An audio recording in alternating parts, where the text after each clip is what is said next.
Apple TV, a streaming platform that has truly made absolutely crazy shows. Shows like Ted Lasso, Silo, Your Friends and Neighbors, shows that just stick with you forever. But there is one show that you have absolutely watched, or if not, have heard of. And of course, I am talking about Seth Rogen's The Studio. The Studio was truly a crazy show. It was so good. It's iconic. It's hilarious. But at the same time, it is just a miracle of how it was actually filmed. And this show also does a great job for movies. It is the best TV show for movies. And I want to go into detail as to why. Now, outside of this show being about Seth Rogen, who's running a movie studio and kind of makes jokes about movies and spoofs and yada, yada, yada, all that is really well done. But this show that Seth Rogen and Evan Goldberg created, I feel like just did more than kind of like, made fun of Hollywood. The show balancing insanely intense moments with incredible dialogue kind of shows A, the skill range of Seth Rogen, who's on a killer run right now, but then B, kind of show with the actual situations those producers and creators have to go through. They kind of just tell their own stories about how wild the filmmaking world is, from like casting errors to missing film reels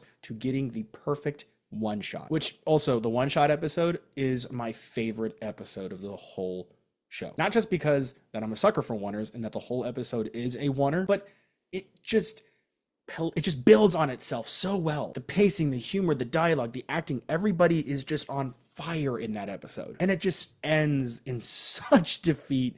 And I just think it's so well done. I think that is one of the most underappreciated episodes of that show. But also the way that, like I said, it was made is a miracle by having the camera be active and having people like attached to the back of the cars, getting the perfect angles, and then seamlessly transition to these rigs and having these handheld things just to get the close-up feel and everything. It was so well done. And while the whole show does operate as if it's in a one shot to keep the conversations and momentum alive, there are some shots that like set the scene, but still everything just feels like a living, breathing thing. And how the whole first season is surrounding the concept of a Kool-Aid movie. It's kind of like piggybacking off the whole Barbie movie thing. They even make a joke about that. Like, look, if Barbie can make a movie, let's make a movie about Kool-Aid. And how Seth Rogen's character actually wants to be in charge of making these art house films. He has to actually also then manage the like money side of it. He needs to be making money. So while the show does play a good metaphor for, business and creatives and art and all that, I do think just the actual like conception of this show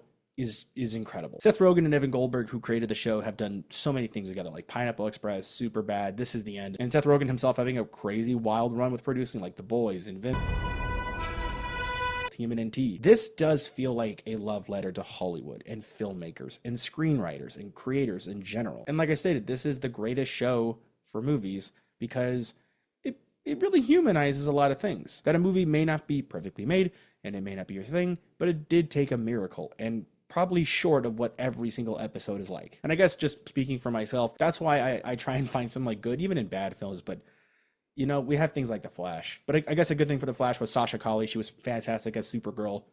I hope she makes a return. Maybe for like an Elseworlds thing. I just want her back. Bottom line, go watch the show. Get Apple TV for like a free trial. Watch the show. Watch it again because there are so many things you miss. There are so many great details. And like I said, it's pretty active and alive. So you're just kind of like overwhelmed with what's going on. And I'm very excited to see what season 2 is going to bring because I feel like the show can go on forever. But that about wraps up my yap. If you guys did enjoy or have seen the show, let me know what your favorite episode or what you think of it in the comments below. And check out our past videos too. We have a lot out right now and we have a lot more coming your way. Also be sure to check out our podcast, the Tu-Vie podcast, or TV Movie Entertainment Needs podcast. We review new movies, cover all things news, just things in Hollywood you should be excited for. Thanks for watching. We'll see you next time.